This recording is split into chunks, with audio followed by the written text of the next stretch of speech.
తొలి తెలుగు ఖగోళ శాస్త్ర గ్రంథ రచయిత శ్రీ గుబ్బూరి వెంకటానంద రాఘవరావు గారు రాసిన జ్యోతిర్వేదం 8వ భాగం 13/8/20. రాసు క్రమాలు వేదంలో ఎలా ఉన్నాయి, ఋగ్వేదంలో దాని గురించి ఏం చెప్పారు, పాశ్చాత్యులు ఏం చెప్పారు, అవి మనకి వివరంగా చెబుతున్నారు. ధనురాశి వృశ్చికం తరువాత వచ్చే రాశి ధనుస్సు. ధనుస్సు అంటే విల్లు, బాణం వేసేది. ఈ విల్లు పూవిల్లు విలుకాడు మన్మధుడు, కాముకి కాముకులను ఆతడు పువ్వుల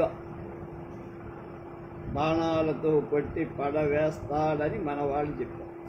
కవి సమయ ప్రకారం అవి పువ్వుల అమ్ములే కాని నిజంగా లోహమయమైన నిశితాగ్రాలైన కర్రకుట్టములు అంటే బాణాలు. అవి ఎట్లా దీంతో ఇనుముతో తయారు. ఋగ్వేదంలో ఈ ధనుర్ధారికి కృషీనుడు అనే పేరు. గురదాడ అప్పారావు గారి కన్యాశుల్క నాటకంలో ఈ పూవిలుకాడిని గురించి గిరీశం నోటిలో పలికించిన వాక్యాలు దానికి మూలం ఎక్కడుంది? ఋగ్వేదంలో ఉన్నది. ఎలా? ఋగ్వేదం 1వ మండలం 155లో 2.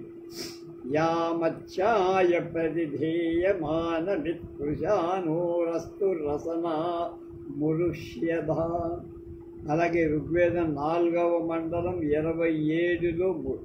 సృజస్య దస్మ అపహక్ష పద్యాం కృశానురస్తా మనసా పురణ్యన్. 6లో 3వ మండలం 6లో 3. స ఇద స్తేవ ప్రతిభావదసిప్యనిచ్చి ప్రతిశంచితేన దతించి సచి దవ్యతి దసిప్యాన్ సీతేన తేజో యశోనధారం. ఇందులో మొదటి మంత్రానికి అర్థం ధనుస్సును ధరించిన కృశానుడు గురు చూసి మానవులపై ప్రయోగించే బాణం.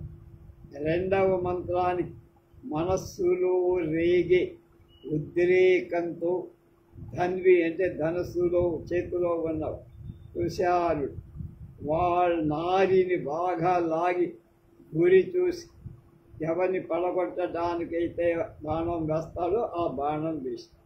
3వ మంత్రం వాడి కలిగి చిగి బిగి మెరిసే ఉక్కు మొలకల కోలను అంటే బాణాన్ని ఆ విలుకాడు ఎదుట వాడిని కొట్టి పడైతాని కుతూహలం కలిగి ఆ వింటిని సంధించాడు. ఇన్ని ఉన్నాయి ఆ 3. విశేషించి కృశానుడు అనేది అగ్నికి కల పేర్లలో ఒకటి. కాముకి కాముకల మధ్య మన్మధుడు బాణప్రయోగం చేసి ప్రేరేపించే దుస్సహ పాపాని మన్మథాగ్ని అంటాం కదా. కనుక కృశాను శబ్దానికి ధనుర్ధారి అనే అర్థం కూడా ఉంది.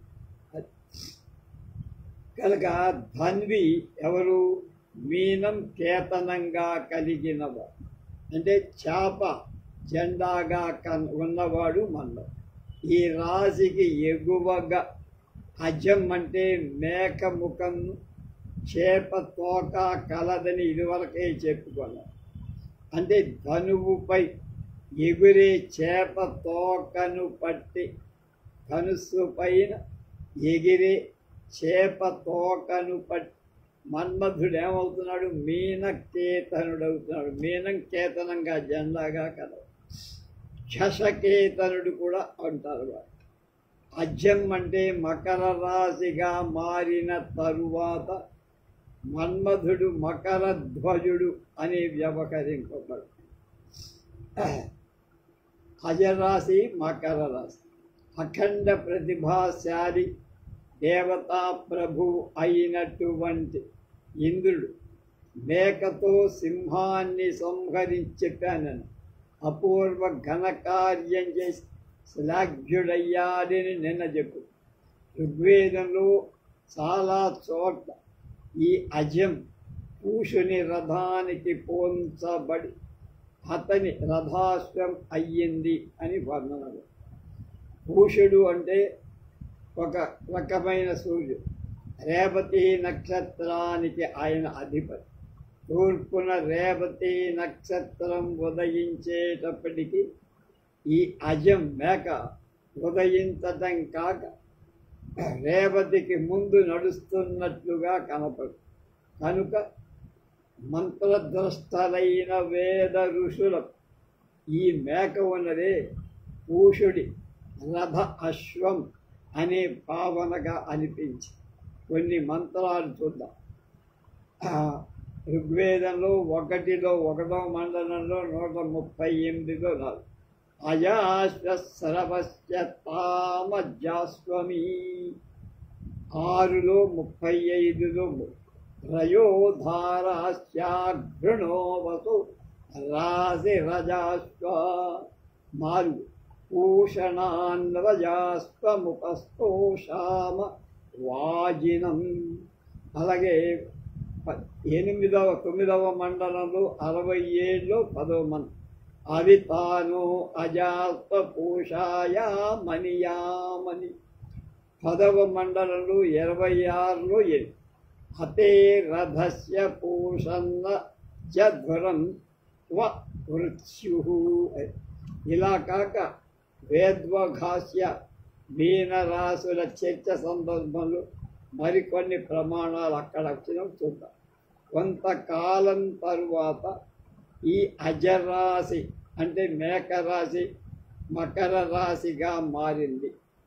మకరం ఖగోళ నాటకంలో అనేక పాత్రలు. మొదట్లో దాని పేరు అజరాశి, ఆ తర్వాత మకర రాశి అయినదే మొసలి రాశి. అందుకటి మన్మధుడి ధ్వజ పాత్ర. రెండవది ఈ తర్వాత వచ్చే కుంభరాశికి అధిపతి అయిన వరుణదేవుడి వాహన పాత్ర. మూడవది జగత్ప్రసిద్ధమైన గజేంద్ర మోక్షణ కథలో గజరాజును పట్టి పీడించిన ఘోర మకర పాత్ర. కుంభరాశి జలప్రదత వరుణుడు. మకరం తరువాత మనకు చర్చించాల్సింది కుంభరాశి. ఇప్పటికి 13 శతాబ్దాల కిందట నుండి, అంటే 1300 ఏళ్ల నుండి అప్పుడున్న వరాహమిహిరుడు రాసిన బృహజ్జాతకంలో ఈ రాశికి ఖటి అనే పేరు పెట్టారు. అందు పేర్కొనబడిన యవనేశ్వర మతం అనుసరించి జీవశర్మ వ్యాఖ్యానాన్ని బట్టి ఘటి అనే శబ్దానికి రిక్త కుంభస్కంధధారి అని, స్కంధేతు రిక్త పురుషస్య కుంభో అని అర్ధ వ్యాఖ్యానాలు రాయారు. ఆ కారణం చేత కుంభరాశి అంటే సర్వశూన్యమైనటువంటి వట్టి కుండ, భుజానికి ఎత్తుకొని నరరూపమైన మనిషిగా చెబుతోంది. ఈ వ్రాతలు వ్యాఖ్యానాలు కేవలం నిరాధారాలని నేను ఎదుగెత్తి చాటించి చెప్పటానికి సాహసిస్తున్నానంటున్నారు గుబ్బూరివారు. ఖగోళంలో నక్షత్ర రూపాన్ని పరిశీలించి చూస్తే వట్టి కుండ మూపున పెట్టుకున్న నరరూపుడి రూపం ఎక్కడా కనపడదు. పాశ్చాత్య గ్రంథాలలో ఈ రాశి వాటర్ పవర్ అని నీరు పోసేవాడి రూపంగా వాళ్ళు చెప్పుకొని, ఋగ్వేదంలో వరుణదేవుడు జలప్రపూర్ణమైన కుంభాన్ని పట్టుకొని దిగువకు వంచి జలప్రదానం చేస్తున్న రూపం కళ్ళకు కట్టినట్లుగా ఎంతో చక్కగా వర్ణింపబడింది. శతభిష నక్షత్రం కుంభరాశిలో. ఆ నక్షత్రానికి అధిదేవత వరుణదేవుడు. ఆ వరుణదేవుడు వరవుచే తపిస్తున్న, అంటే ఎండలతో బాధపడుతున్న నీళ్లు లేక బాధపడుతున్న సస్యాల నరులకు జల ప్రదానం చేయటానికి నీళ్ల కడవ దిమ్మరిస్తున్న రూపం ఇక్కడ చెప్పే దిగువ చెప్పే మంత్రం స్ఫుటంగా మనకు వర్ణించడం. ఋగ్వేదం 5వ మండలం 85లో 3. నీచీన భారం వరుణః కబంధః ప్రసజ్జరోదసి అంతరిక్షం తేన విశ్వస్య భువనస్య రాజాయవం న వృష్టిర్యునత్తి భూమా. ఇవాళ కూడా చంద్రుడు ధనిష్టా పంచకంలో ఉంటే, అంటే చంద్రుడు ధనిష్ట దగ్గర నుంచి 5 నక్షత్రాల దాకా ఉంటే వర్షం పడుతుంది అని సిద్ధాంతం చెప్పు. పామర జనులు కూడా ఆ పుణ్యదూజుల కోసం ప్రతీక్ష చేస్తూ ఉంటారు. ధనిష్ట పంచకం అంటే ధనిష్ట, శతభిషం, పూర్వాభాద్ర, ఉత్తరాభాద్ర, రేవతి చివరి నక్షత్రం.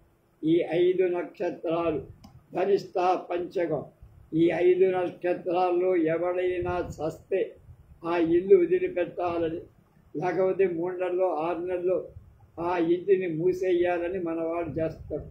కనుక ధనిష్ట పంచకాలు మంచి నక్షత్రాలు కావనర్థం.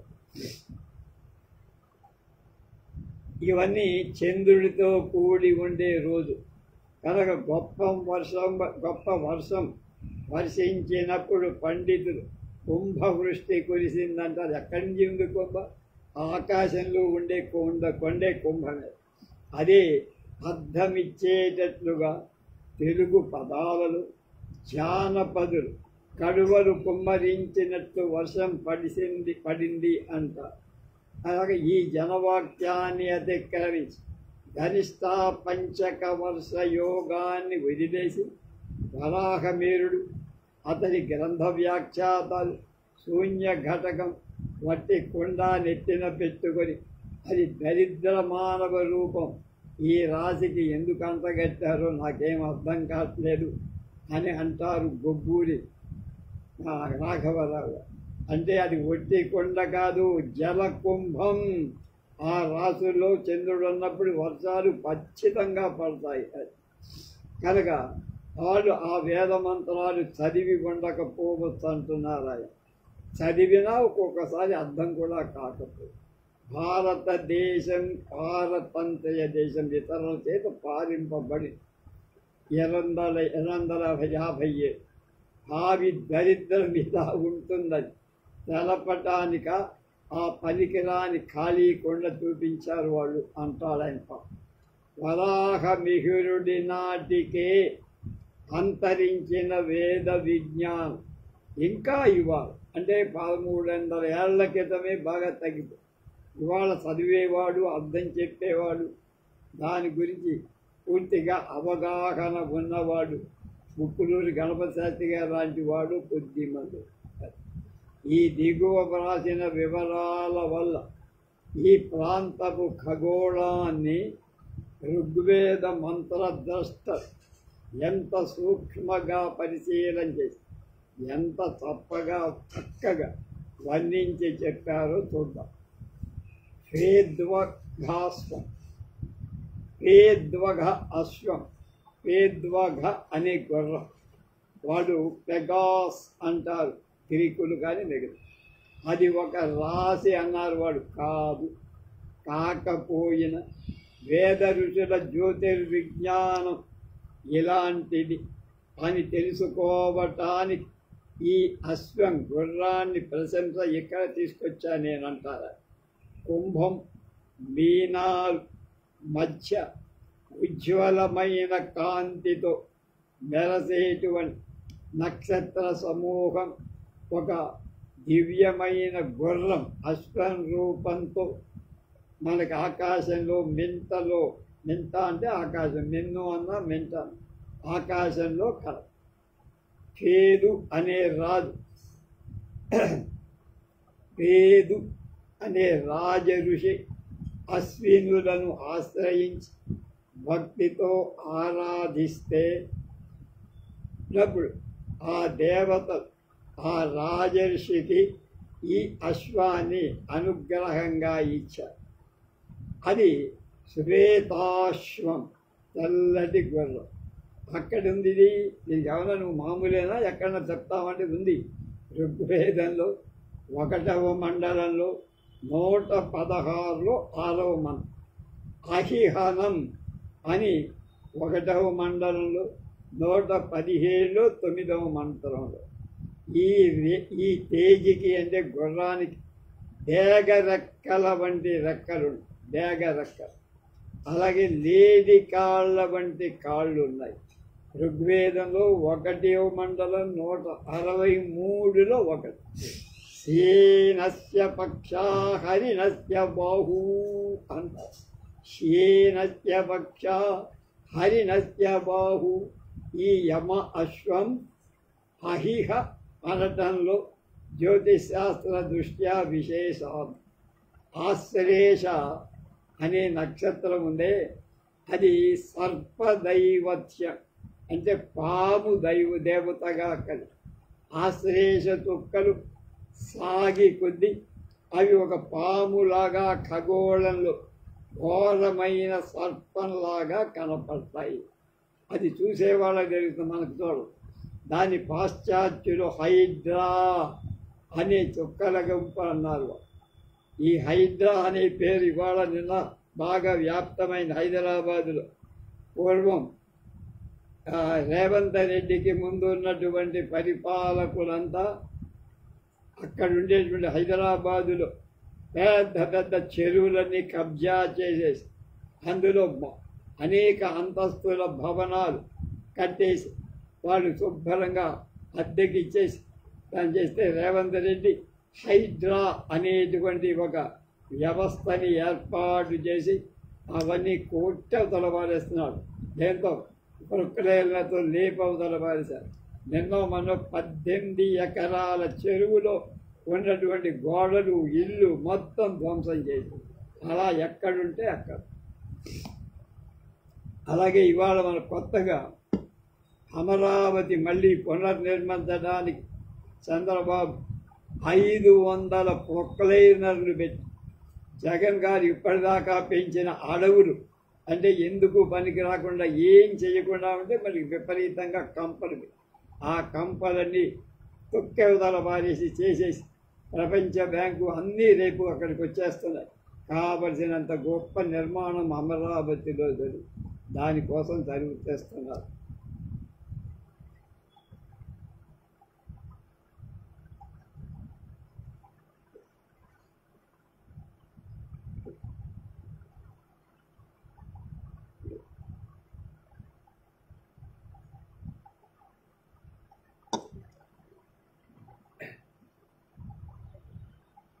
అది ఇందాక చెప్పినటువంటి ఆ నక్షత్రాల గుంపు ఎక్కడి నుంచి బయలుదేరింది? స్వాతి నుంచి బయలుదేరి ఆశ్లేష నుంచి స్వాతి దాకా సాగి అజగరం అంటే కొండ చిలువగా మారి భీముణ్ణి పట్టుకున్నట్టు.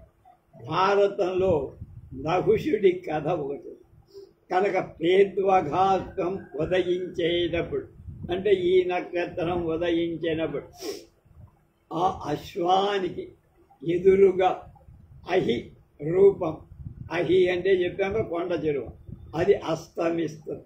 కాబట్టి ఈ అశ్వ మహిహనం, ఈ అశ్వం ఈ రెక్కలతో లేడి పాదాలతో వేదానికి బహుకాలం పిమ్మట గ్రీకు గాథలలో పెగసస్ గుర్రమై నిలిచింది. మన దగ్గర నుంచే తీసుకొచ్చి వాళ్ళ పెగాసస్ గుర్రం అన్న. వేద్వఘాత యొక్క అశ్వం యొక్క వికృతి పెగసస్ అంటే అపభ్రంశం మారిపోయి ఈ గుర్రాలపై ఎక్కి బెల్లెరిఫోన్ అనే యోధుడు క్రూర సర్ప త్రిశిర 3 తలలున్న పిశాచాలను సంహరించాడని గ్రీకు గాథను మనకు చెప్తుంది. ఎక్కడి ఋగ్వేదం, ఎక్కడి తర్వాత ఎన్ని వేల సంవత్సరాల తర్వాత వాళ్ళు చెప్పారు. అది కనుక గ్రీకుల నాగరికత ఎక్కడ, మన నాగరికత వేద్వాఘాస్వం వివరాలు వేద ఋషులు గ్రీకు నుంచి నేర్చుకున్నారా అంటే కాదు అని నేను సవాల్ చేస్తాను. ఇది అలా ఉండండి. వేద చోదితాలైన యజ్ఞయాగాది క్రతువులు దేవతలకు సమర్పించబడి హవిర్భాగాలు ఖగోళ నక్షత్రాల గమన విశేషాలు అనుసరించి ఏర్పడ్డాయని మనకి చాలామందికి తెలియదు. అది తెలుసుకోమంట. జ్యోతిర్లోకంలో తూర్పు నుండి చూస్తే ముందు ఏమొస్తుంది? అజరాశి వస్తుంది, అంటే మేక. తర్వాత భేదాఘస్మం కనబడుతుంది. అజానికి ఛాగం అనే పేరు కూడా. ఛాగం భూషణ్ణికి అర్పింపబడే హవిర్భాగంలో ముందు ఛాగం, తర్వాత అశ్వం కూడా కలిసి ఉంటాయి. ఋగ్వేదంలో 1వ మండలం 163లో 3 ఏ సచ్ఛాగ పురో అశ్వేన వాజినా పూష్ణో భాగూ. క్రతు కర్మలు ఏమి ఇతర సందర్భాల్లో అయిన ఖగోళ నాటకం, భూగోళ నాటకం, ఖగోళ నాటకాన్ని అనుసరించే జరుగుతుందని చెప్పాను. ఇక చివరిది మీన రాశి. 12 రాసులలో చివరిది మీనరాశి. పూర్వాభాద్ర చివరి పాదం, ఉత్తరాభాద్ర 4 పాదాలు, రేవతి 4 పాదాలు కలిస్తే మీనరాశి. ఈ రాశిలో 2 చేపలుంటాయి. వీటి తోకల మధ్య ఒక చక్కని పాశం కూడా ఉంది, అంటే కట్టె. ఈ చేపల రూపాలు పాశ రూపాన్ని కూడా ఇందులోని నక్షత్రాల ఆకారాన్ని బట్టే నిర్ణయించారు. క్రాంతి చక్రంలో ఇతర నక్షత్రాలతో కూడా ఈ రాశిలోని చేపలు ఖగోళంలో సంచరిస్తున్నట్లు కనపడు. ఈ చేపలకెదురుగా సింహరాశి యొక్క తోక ఉంది, పుచ్చం. అందుకని ఈ 2 చుక్కలు కనపడు. ఒకటి ఆవగింజలాగా చాలా చిన్న, రెండవది దానికి దక్షిణాన మంచి తేజస్సుతో కలిగి ఉంటుంది, తేజస్సు కలిగి. ఈ 2 ఉత్తర ఫల్గుణి నక్షత్రాలు. వేదంలో ఇవి అర్జునం అనే పేరుతో పిలవబడి. ఈ అర్జుని నక్షత్రాలు పాల్గొన శుక్ల అష్టమి నాడు, పాల్గొన శుక్ల అష్టమి నాడు సూర్యుడు అస్తమింపగానే తూర్పులో ఉదయిస్తాయి. వీటికి ఎదురుగా మీనరాశి అస్తమిస్తుందప్పుడు. ఇది ఉదయం, అక్కడ అస్తం. ఈ అంశం మత్స్యయంత్రం అని భారతంలో చెప్పారు. అర్జునుడే ఆ చేపలను పడగొట్టి, అంటే ధనుర్భంగం చేసి దాని మత్స్యయంత్రాన్ని భేదించి చేపలు పడిపోగానే సింహరాశి తోక కింద ఉన్న కన్య ద్రౌపది ఆ రంగంలో ఆవిర్భవించి పూలమాల కంఠంలో వేసి అతన్ని వరించినందుగా ద్రౌపది స్వయంవర కథ. ఈ అర్జున మాసంలోనే వరుడు వధువులు పెళ్ళాడతారని ఋగ్వేదంలో చెప్పారు. 10వ మండలం 85లో 13వ మంత్రం. అర్జున్యో పరియుహ్యతే.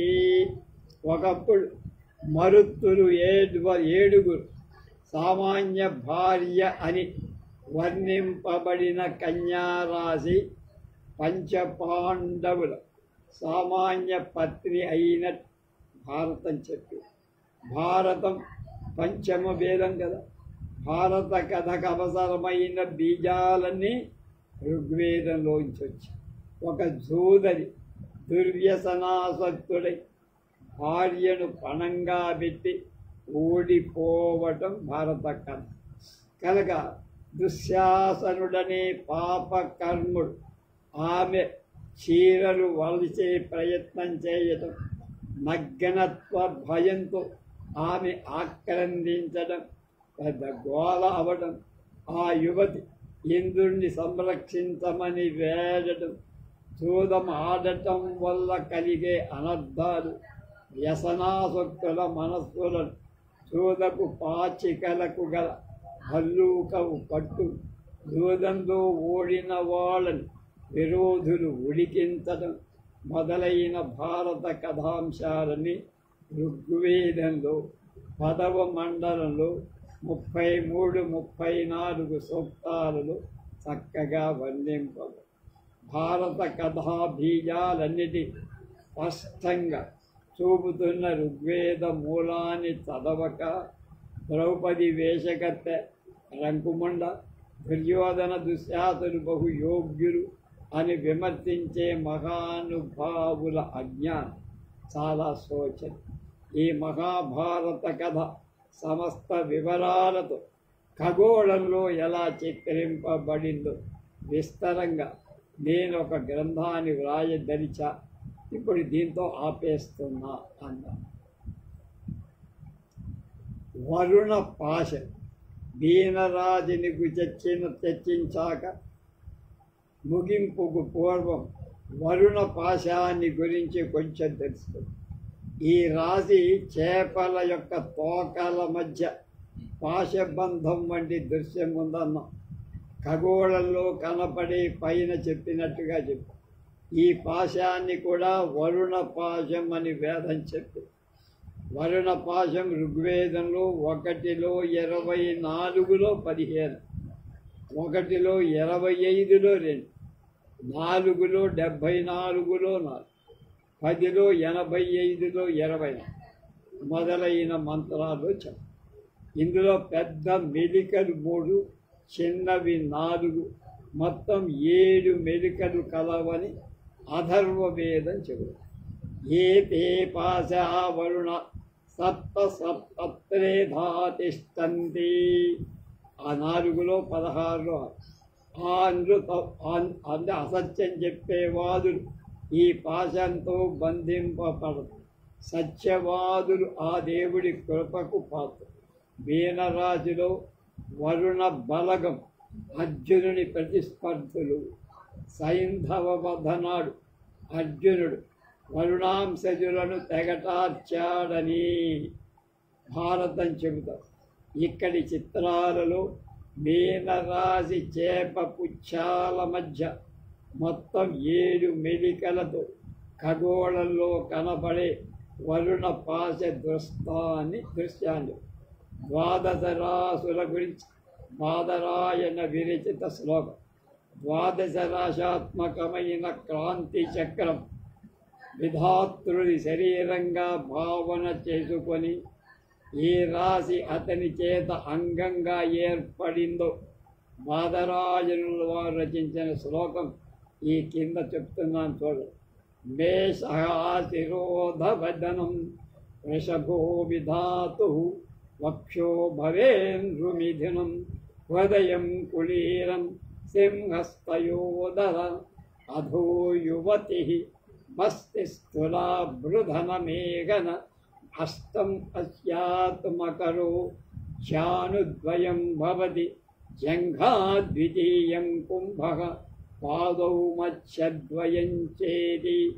ఈ కింది శ్లోకం ఎవరి చేత ఎప్పుడు రచింపబడిందో తెలియదు, కానీ 12 రాసుల ప్రశంస ఇందులో చమత్కారంగా ఇమిచ్చారు. పాఠకుడు రంజింప చేయగలదని నేను రాశాను.